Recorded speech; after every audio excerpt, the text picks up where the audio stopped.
Hola a todos y bienvenidos a un nuevo video de Al Día con las Guías. Vamos a hablar de un tema súper interesante que es infección de vías urinarias complicada. Si les gusta, no olviden darle like, compartir y suscribirse y nos esperen en @infectocovia para aprender más de infectología. Entonces, iniciemos. Esta es la guía que vamos a revisar, es una guía publicada en el 2023 por la Sociedad Colombiana de Infectología. Primero, definamos qué es una infección de vías urinarias complicada. Es importante, ¿por qué? Porque hay mayor riesgo de que yo fracase el tratamiento, hay mayor riesgo de complicaciones, hay mayor riesgo de recurrencia de la infección. Entonces, ¿qué es una IVO complicada? Cuando yo tenga alteraciones funcionales o alteraciones estructurales a nivel de la vía urinaria, o que tenga, por ejemplo, ser hombre, mujeres postmenopáusicas, pacientes con enfermedades urológicas, la presencia de catéter, es decir, una sonda vesical o una sonda de nefrostomía, adultos mayores, la diabetes, hay otras condiciones como por ejemplo la inmunosupresión, como por ejemplo la presencia de gérmenes resistentes, y ahí uno va entrando un poquitico, tal vez en una región gris de que es una IVO complicada. Pero no se nos puede olvidar la alteración estructural, la alteración funcional, los hombres, los catéteres urinarios y la patología urológica. Como siempre, cuando uno ve una guía hay que entender hacia qué población fue diseñada. En este caso es mayores de 18 años, sospecha o diagnóstico de IVO complicada, incluye población mayor, alteraciones urológicas, presencia de sonda, diabéticos e igualmente enfermedad renal crónica. ¿A quién no aplica esta guía? A las mujeres en embarazo, a pacientes trasplantados, neutropenia fébrile, que es un cuento totalmente aparte, y aquellos en los cuales tengamos una IVO con sospecha o que se confirme que sea asociada al cuidado de la salud. Es decir, esto es de población comunitaria. Recordar siempre cuando uno ve las guías debe entender con qué grado de recomendación y con qué certeza la evidencia, es decir, yo qué tanto estoy confiando en los estudios o qué calidad tienen los estudios. La certeza es alta cuando yo sé que probablemente lo que me dice el estudio es lo que va a ocurrir. Es moderada cuando, bueno, mi confianza disminuye un poco y es posible que el efecto real sí sea parecido a lo que me muestran los estudios. Y ya cuando la certeza es baja o muy baja, definitivamente yo no estoy tan seguro de lo que me reflejen los estudios, es lo que yo voy a ver en la vida real. Y eso también debemos tenerlo en cuenta a la hora de aplicar lo que una guía nos recomienda a nuestra práctica diaria. Igualmente, la fuerza de la recomendación, y eso a veces es muy leve la palabra. Las guías pueden recomendar o pueden sugerir. Las guías recomiendan cuando ellos consideran que realmente esa debe ser la conducta adecuada y normalmente esto va soportado con una alta calidad de la evidencia, y las guías sugieren si la fuerza es débil cuando realmente hacer lo que dice la guía o hacer lo contrario podría ser igualmente válido dependiendo del contexto de mi paciente. Con esto en mente empecemos viendo una cosa, y es cómo son las etiologías de la infección de vías urinarias. Si bien estas son las etiologías que nos reporta la guía colombiana, realmente esto no difiere mucho de lo que uno espera encontrar en general en la literatura. Y es que las bacterias que van a predominar en la infección de vías urinarias van a ser los enterobacterales, es decir, la E. coli y las Klebsiellas. Puede que lo que varíe un poco va a ser su perfil de resistencia, tal vez porque son pacientes que es más probable que hayan tenido infecciones previas. No per se una infección de vías urinarias complicada me convierte en un factor de riesgo para tener multidrogoresistencia. Y es importante que nos arrancan a aparecer gérmenes que uno normalmente no está acostumbrado a ver, como pseudomonas, como serratias, providencias, morganelas, cinetobacter, heterobacter, enterobacter, que además nos plantean un reto respecto a su perfil de susceptibilidad antibiótica. Con esto en mente, vamos a empezar a resolver 5 preguntas, que es lo que nos refleja la guía. La primera, ¿cómo yo debería diagnosticar una infección de vías urinarias complicada?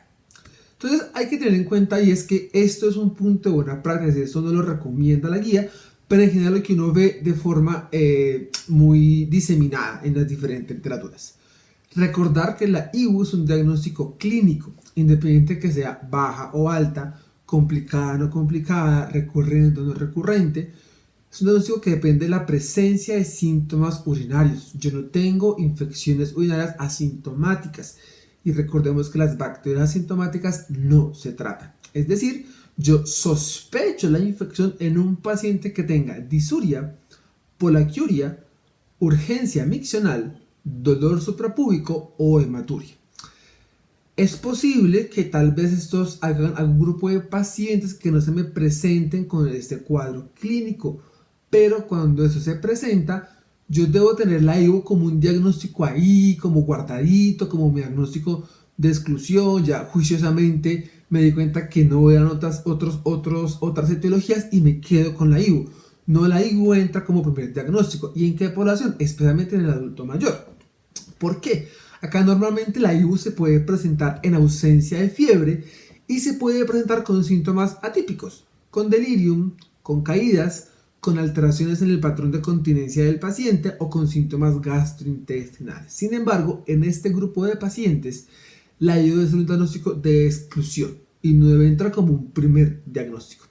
E igualmente, este componente, paciente con fiebre y con dolor en el flanco derecho, igual también podría yo dejarlo en el tintero, que si bien no tenga estos síntomas típicos, igual sí tiene algunos síntomas localizadores de la vía urinaria.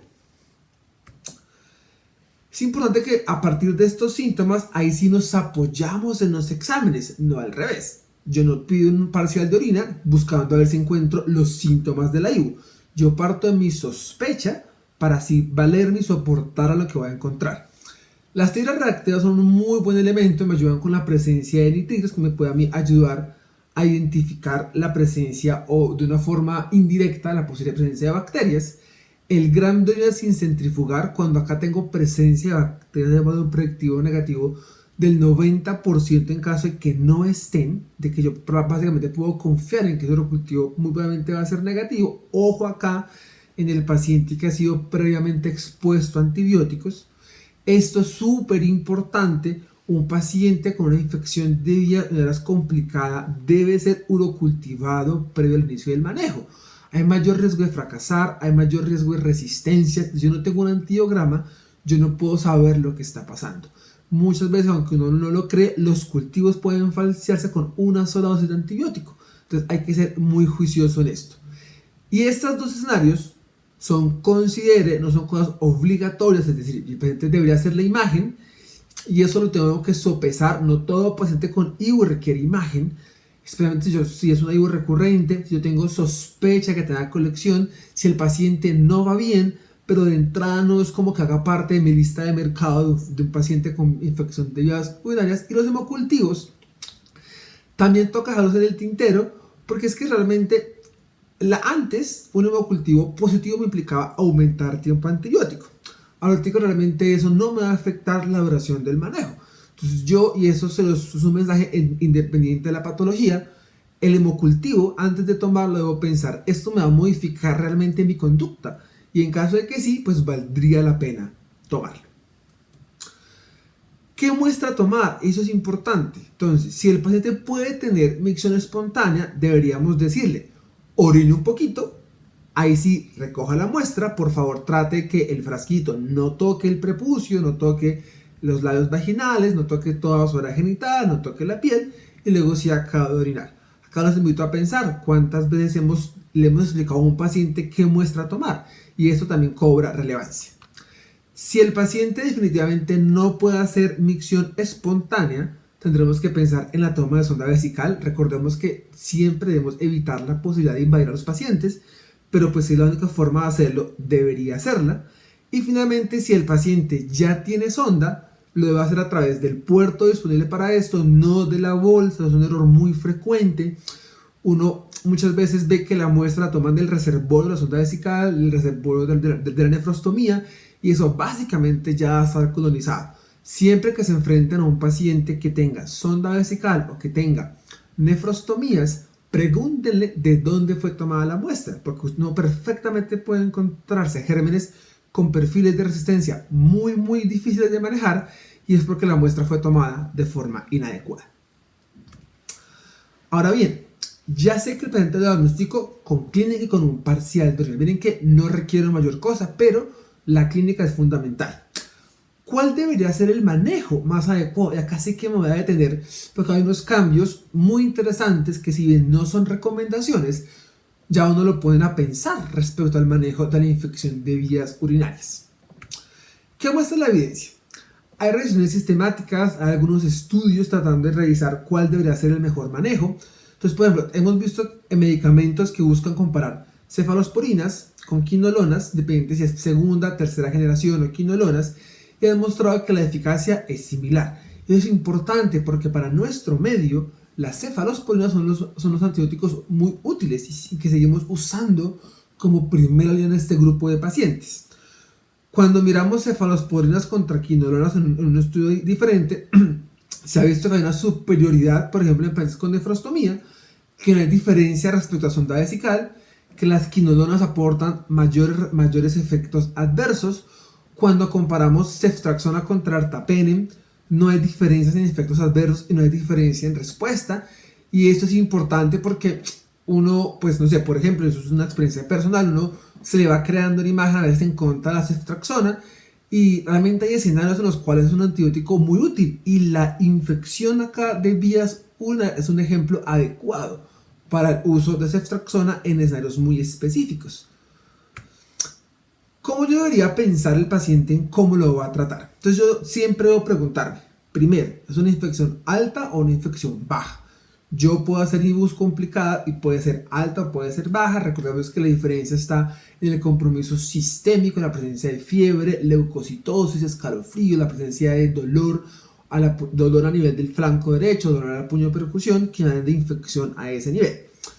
Si el paciente yo lo diagnostiqué como una pneumonitis complicada, la pregunta es, ¿el paciente ha tenido o no ha tenido antibióticos en los últimos 3 meses?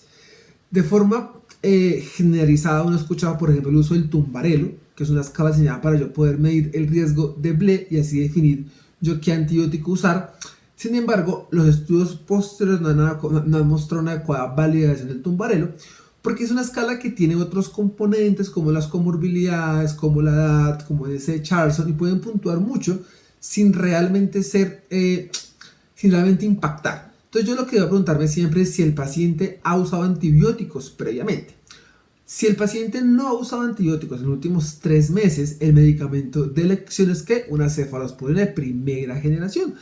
Es decir, usar cefazolina o cefalotina, si es lo que por ejemplo tienen disponible, es adecuado. O inclusive, si es por viola, se puede usar cefalexina si el paciente no ha tenido exposición previa a antibióticos. Si el paciente sí lo ha tenido, yo debería pensar probablemente una cefalosporina de segunda generación, es decir, cefuroxime. Y si el paciente ha tenido instrumentalización de la vía urinaria, si tiene urolitiasis o si tiene catéter urinario, la opción debe ser una cefalosporina de tercera generación, es decir, ceftriaxona, que es la que tenemos más ampliamente disponible. Cuando miramos la cistitis complicada, es decir, no tengo fiebre, no tengo leucocitosis, no tengo dolor a nivel del flanco derecho, pues el medicamento de elección, siempre y cuando mi tasa de filtrado esté por encima de 45, va a ser el uso de nitrofurantoína. Pero no olviden, Proteus, Pseudomonas y en prostatitis, 1, no los cubre estos 2 gérmenes y 2, no es el mejor medicamento para penetrar a este nivel. Entonces yo no debería usarlos. Probablemente un paciente que ha tenido antecedente de infección por Proteus o por Pseudomonas no debe ser el medicamento de elección. Tengo otros como la fosfomicina e igualmente las cefalosporinas de primera generación que van a tener utilidad en pacientes con infección de ozoneras bajas complicada. Estas son las dosis, eso es importante. Muchas veces subdosificamos los antibióticos y fallamos a veces no por el perfil de resistencia, sino por la dosis que elegimos para tratar al paciente. Cefazolina son 2 gramos cada 8 horas. Ojo, con tasas por debajo de 50, nos toca revisar el ajuste por función renal. Cefuroxime, 750 cada 8 horas. Ceftriaxona, 2 gramos día. Y Astreonam, que ya vamos a ver cuál es su papel cuando yo no puedo usar cefalosporina, igual tengo riesgo de BLE, va a tener un lugar, el uso del Astreonam, 1 gramo cada 8 horas. Cuando son antibióticos orales, la cefalexina es 1 gramo cada 8 horas, ojo que no son 500 cada 6, es 1 gramo cada 8 horas. Cefuroxima, 1 gramo cada 12 horas. Nitrofurantoína, 100 gramos cada 6 a 8 horas, nuevamente ojo con las tasas de filtrado glomerular. Y fosfomicina, eso es súper importante, dosis única, puede ser mucho más cómodo para el paciente y va a ser 3 gramos una única dosis. Pero hay unos puntos interesantes que nos dice la guía, no como recomendaciones, son puntos de buena práctica, es decir, lo que está mostrando la evidencia que deberíamos tener presente cuando tomamos este tipo de decisiones. Por un lado, si yo tengo un paciente que ha tenido IBU en los últimos 3 meses, mi manejo debería ir dirigido hacia ese germen. Es muy probable que ese sea el que yo me encuentre, puede que no, pero no debería arrancar por ahí, y más aún si hay evidencia de resistencias. Entonces yo voy a ir a ese nivel. Eso porque es importante, por lo que les decía.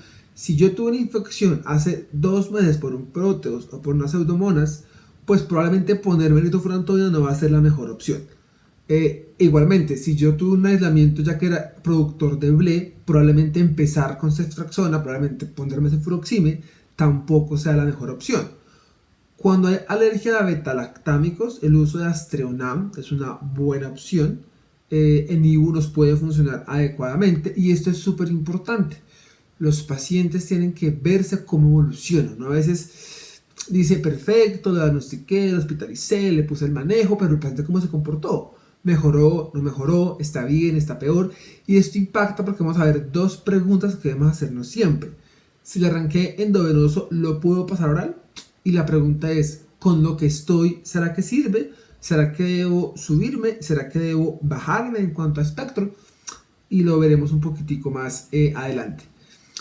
Antibióticos que han demostrado que probablemente entrar con ellos no sea lo mejor por las tasas de resistencias: la amoxicilina, la ampicilina, el ampisulbactam, el trimetoprina, quinolas para nuestro medio. Si yo no tengo aislamientos, no debería empezar empíricamente.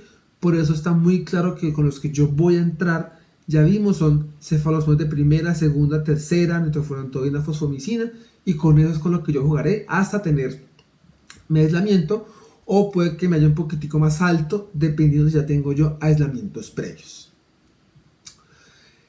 ¿Y cuál es el papel real que tienen las resistencias? ¿Y por qué les digo real? Porque la IBU es un foco que por fortuna se comporta de una forma diferente, es un foco un poco más amable de manejar, porque es un lugar donde el antibiótico concentra muy bien y donde muchas veces lo que vemos in vitro respecto a resistencias no se ve reflejado in vivo. Por un lado, recuerda lo que a mí me da riesgo de BLE, que es que yo tenga uso previo de antibióticos, y especialmente si fueron cefalosporinas, si fueron quinolonas, que yo ya he tenido una hospitalización reciente, que yo tenga un dispositivo urinario y sobre todo las comorbilidades. Sobre todo no, pensar tal vez a veces en las comorbilidades, sobre todo no per se, sino porque esto me puede haber llevado a mí a estar hospitalizado. Pero si yo estuve hospitalizado, pero no fui expuesto a antibiótico, pues ¿qué tanto de verdad me está eso aportando a tener resistencias? De ahí que cuando vimos qué antibiótico elegir, la pregunta yo tuve antibiótico en los últimos 3 meses. Ya les mencioné lo del tumbarelo, es una escala interesante, pero que no tiene una adecuada validación, entonces no está recomendada dentro de la guía. ¿Me puedo apoyar en ella? Sí. ¿Usarla como única toma de decisión? Tal vez no. En lo personal, a mí me gusta verla de forma individualizada, es decir, yo trato de ver qué es lo que lo puntúa. Si le puntúa realmente es la de las comorbilidades, pues hombre, probablemente no sea, pero pues si me está puntuando obviamente lo que más me da riesgo, hospitalizado, antibiótico previo, pues puede que sí me tome más fuerza. En bacteremia es muy claro que la presencia de gérmenes resistentes me aumentan mortalidad. Sin embargo, esto no está tan claro en infección de vías urinarias. Acá no se ha demostrado que el que yo tenga focos por gérmenes multidrogos resistentes me pueda a mí impactar realmente en mortalidad. Y puede que bajo esta consideración la toma de hemocultivos en IBU complicada pueda estar un poco más justificada. No tanto buscando ajustar manejos en cuanto a tiempo, sino, ya lo vamos a ver, que efectivamente ese germen que tiene resistencias no esté también en sangre, porque ahí sí me cambia el desenlace. Las infecciones por gérmenes productores de BLE e inclusive productores de AMC en orina sin compromiso en sangre u otros focos pareciera que no generan desenlaces tan agresivos como si lo hacen a otros niveles. De ahí donde nos plantea una pregunta y una reflexión muy interesante esta guía, y es ¿qué tanto impacto tiene que yo me haya equivocado respecto al manejo empírico? Y equivocado entre comillas, es decir, yo inicié ceftriaxona, el paciente va bien, y yo creo que esto es algo que vemos muy frecuentemente en la práctica o que ustedes enfrentarán frecuentemente en su práctica. Y cuando el urocultivo crece, lo que crece es un germen productor de BLE, donde yo no puedo usar la ceftriaxona porque es un antibiótico que no tiene actividad real contra ese germen. Uno ahí pues llega y empieza y ajusta manejos. Pero vamos a ver una evidencia interesante al respecto. Y lo otro es, uno siempre lo han dicho, las cefalosporines de tercera generación, ojo con usarlas de forma indiscriminada, dejémoslas puntualmente para foco meningio, recordemos que esto nos impacta a nivel del microbioma bacteriano, me presiona a presión de AMSES. Sin embargo, el uso de este tipo de medicamentos en IU no se ha visto realmente que impacte de esta manera tan clara respecto a presión de resistencias. Lo otro es que además ese impacto que tiene de presión de BLE de la ceftriaxona también lo tiene el cefuroxime. Es decir, usar una de segunda o una de tercera me genera un impacto a nivel de producción de BLE, de aparición de BLE muy similar. Entonces pues usémosla donde tiene que ser y la guía nos recomienda la ceftriaxona cuando tenemos presencia de catéteres o de instrumentalización de la vía urinaria. Y además puntualmente en IU se comporta de forma similar a organismos antibióticos que tienen cubrimiento frente a pseudomonas. Esto es lo que les comentaba. Vamos a ver dos estudios grandes. Esto no está en la guía, me pareció relevante mostrárselos. Uno es una aplicación de la ITSA, donde ellos dicen qué factores de riesgo se asocian a mortalidad y a falla del tratamiento en infección de vías urinarias. Complicada. ¿Qué llama? ¿Qué llama la atención? Cuando uno revisa cuáles son, si ustedes revisan lo que induce falla del tratamiento y lo que induce mortalidad a 30 días como factor de riesgo, no aparece que usar un antibiótico empírico inadecuado se comporte como un factor de riesgo. La presencia de cáncer, los pacientes más enfermos, es decir, el shock séptico, las presencias asociadas a catéter, los síntomas antes de la hospitalización. Miren, si ustedes ven acá, tratamiento apropiado no fue significativo, e inclusive para mortalidad ni siquiera pasa a lo que es el examen, la tabla del análisis univariado. Cuando uno va y mira el uso antibiótico apropiado empírico, tampoco tiene relevancia estadística. ¿Qué muestra este artículo? Que tal vez el yo iniciar un manejo empírico inadecuado no impacta realmente en mortalidad y tampoco impacta en falla. Es decir, acá empieza a surgir una pregunta que a hoy no ha sido contestada por estudios de mayor peso estadístico, es decir, con estudios aleatorizados. Hay estudios retrospectivos al respecto de ¿valdría realmente la pena ajustar a un paciente a una terapia dirigida cuando el paciente va bien? Si yo tengo evidencia que me dice que dejarlo con un manejo antibiótico no apropiado para el urocultivo, o sea, para un contexto in vitro, igual no impacta en mortalidad, igual no impacta en falla.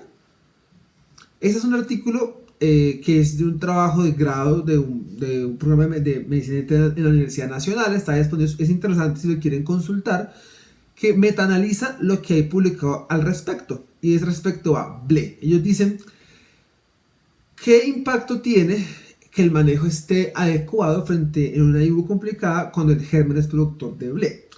No hay estudios prospectivos, son estudios retrospectivos. Hay 4 estudios retrospectivos que encuentran: no hay diferencia en falla. Problema: no tenemos una definición clara de qué es fallar. Eso obviamente nos baja la calidad de la evidencia, pero pues nos invita a la reflexión y a pensarlo. Y cuando miras mortalidad, lo mismo. No hay diferencia en mortalidad en cuanto a si el manejo inicial era apropiado o no para el cubrimiento de ese germen.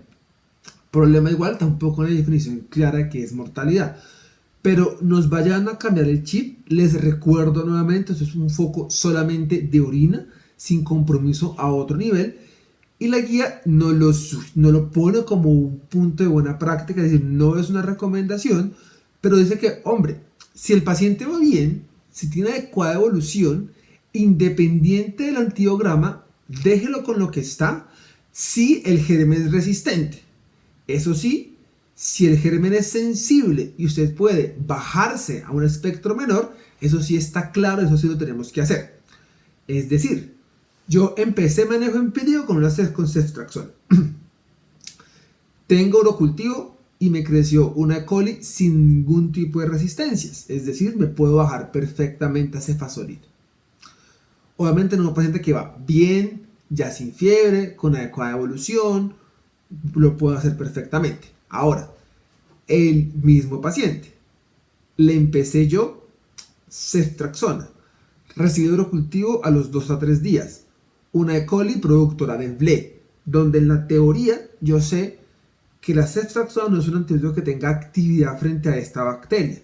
Sin embargo, el paciente va bien, el paciente no tiene otro foco, el paciente es solamente urinario, ya no tiene fiebre, ya no tiene dolor, me puedo quedar en ceftriaxona y terminar el manejo con este antibiótico. Inclusive la guía dice que si yo empecé, por ejemplo, cefazolina y es una productora de una beta-lactamasa de espectro ampliado que me impide el uso de cefazolina, o hasta inclusive, bueno, o un patrón cualquiera que me impide el uso de cefazolina, podría considerar dejar quedarme ahí si el paciente va bien, incluso pasarme a vía oral. Ojo, esto es a partir de información retrospectiva, eso se tiene que ir tomando con cuidado, pero eso nos debe probablemente ir pensando en que podemos tener conductas específicas según el tipo de paciente. Y también, ojo, que esto está básicamente hablado en BLE, en AMC, no es tanto información respecto a producciones de carrapenemasas. Siguiente pregunta. ¿Cuál debería ser la vía de administración de antibióticos? Y realmente hay ensayos que han comparado el uso de manejo endovenoso contra vía oral en diferentes formas. Todo endovenoso, todo oral. Arranco con endovenoso, luego lo paso oral. Arranco una dosis endovenosa y luego sigo oral. Una dosis intramuscular y luego sigo oral. En general, todos han llegado a las mismas conclusiones, y es que no hay diferencias en cura clínica, en cura microbiológica, tampoco en reacciones adversas. Hubo un estudio que mostró que tal vez haya mayor cura si yo le dejaba todo con manejo endovenoso, pero en general, y esto vamos a ver que esto sí cada vez se trata de poner más en diferentes enfermedades, es que la vía oral debe ser mi vía de elección, y IBU es un claro ejemplo de ello. Si el paciente lo puede hacer, si el paciente no tiene problemas respecto a tolerancia de vía oral, debería yo iniciar con este tipo de antibióticos, con este tipo de vía. Si empecé por vía endovenosa, igualmente debería pensar en irme a vía oral. La siguiente pregunta es ¿cuánto tiempo dejarlo? Y eso es otro que cada vez cobra más relevancia en diferentes infecciones. Cada vez buscamos más y más esquemas más cortos y que estén un poco más soportados respecto a la evidencia. ¿Qué tenemos acá? Los diferentes ensayos han mostrado que no tengo diferencias en falla, que no tengo diferencias en cura microbiológica, que no tengo diferencias en reacciones adversas a medicamentos. Igualmente, cuando miran por catéteres pasa exactamente lo mismo. Eso sí, nos dicen que probablemente si yo cambio la sonda, el paciente le da mejor, y dejar la sonda me puede inducir recurrencias respecto a las infecciones, o fallas un poco más tempranas. Y en IBU baja lo mismo, en IBU baja inclusive podemos ir a esquemas más cortos y han mostrado que yo no tengo diferencias. Con todo esto, la guía que nos dice, una pielonefritis complicada, dele mínimo 7 días de antibiótico, máximo 10, y ya vamos a ver ellos a quién nos sugieren dejarle 10 días de manejo. La infección baja, dele 5 días a las mujeres, dele 7 días a los hombres, porque los hombres se comportan de un poco diferente. Y recuerde si usa fosfomicina, que es dosis única y es una buena alternativa en ese aspecto. Vean que ya no son 14 días, inclusive contadas excepciones van a tener más de 7 días. Y esas cuáles son: el paciente inmunosuprimido, colecciones no drenadas, y eso que eso es un cuento aparte si yo no tengo control del foco, y dependiendo de esa colección qué tanto impacto genere, inclusive podrán ser más de 10 días. Y es posible que las sondas yo prefiera darles un poquitico más, pero ese poquitico más, miren que no llega a ser 14 días. Lo otro, el urocultivo no se usa como examen de seguimiento en IBU. Un paciente no se cura cuando el urocultivo negativiza, el paciente se cura cuando mejora. es lo que yo debo seguir. Yo debo seguir la evolución clínica y con esto me baso en que el paciente efectivamente resolvió o no resolvió. Les insisto, recuerden que nosotros no tratamos exámenes, los objetivos no se tratan. Se tratan son las infecciones, son los síntomas, son la repercusión sobre el paciente. Y finalmente, ¿yo qué debería hacer con la sonda vesical en un paciente que tiene ivo complicada? Pues la evidencia se ha mostrado que cuando yo la cambio, el paciente tiene mayor tasa de cura a los 7 días y a los 28 días. Y cuando no la cambio, en ese estudio que es pequeño, son 54 pacientes, y igual la calidad de la evidencia es baja, pues los pacientes se murieron 2 de urosepsis, cosa que no ocurrió cuando se cambió la sonda. Idealmente, si la sonda ya lleva más de 7 días, el paciente debería hacerse el cambio de sonda, pero recordar que esto no me debe retrasar el inicio del manejo antibiótico. Es decir, no es una condición cambiar la sonda para empezar manejo. Lo debo hacer, sí, pero recordar que acá mi prioridad va a ser el uso del manejo antibiótico. Vamos a repasar entonces los 2 algoritmos que nos propone la guía. Entonces, empecemos acá. Yo el paciente por la clínica consideré que era una ivo complicada y la consideré que era alta. ¿Cómo elijo el antibiótico? ¿Tengo un cultivo en los últimos 3 meses? La respuesta es sí. Uso ese antibiograma o en caso de que solo tenga pues el germen para elegir mi antibiótico. ¿Hay alergia a betalactámicos? Uso Aztreonam. Si el paciente fue instrumentalizado a la vía aérea, si tengo urolitiasis o tengo sonda vesical, uso ceftriaxona. Si el paciente ha tenido antibióticos en los últimos 3 meses, uso cefuroxime.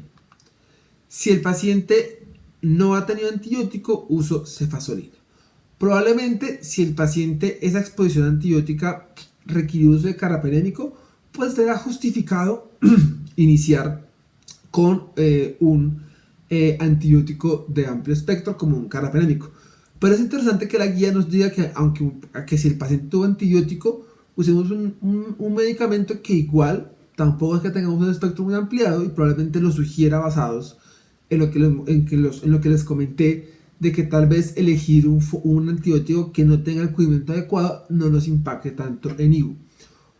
Eso igual manéjenlo con cuidado, ojo con el paciente más enfermo, ojo con el paciente séptico, ojo con el paciente inestable, pero es una reflexión interesante. Recordemos al paciente, evaluarlo siempre a las 48 horas.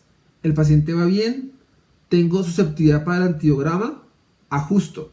El paciente va bien, el antibiograma mostró resistencia, me quedo. Y si el paciente mejora, lo trato de pasar a oral y lo llevaré a 7 a 10 días con base en lo que ya hablamos previamente.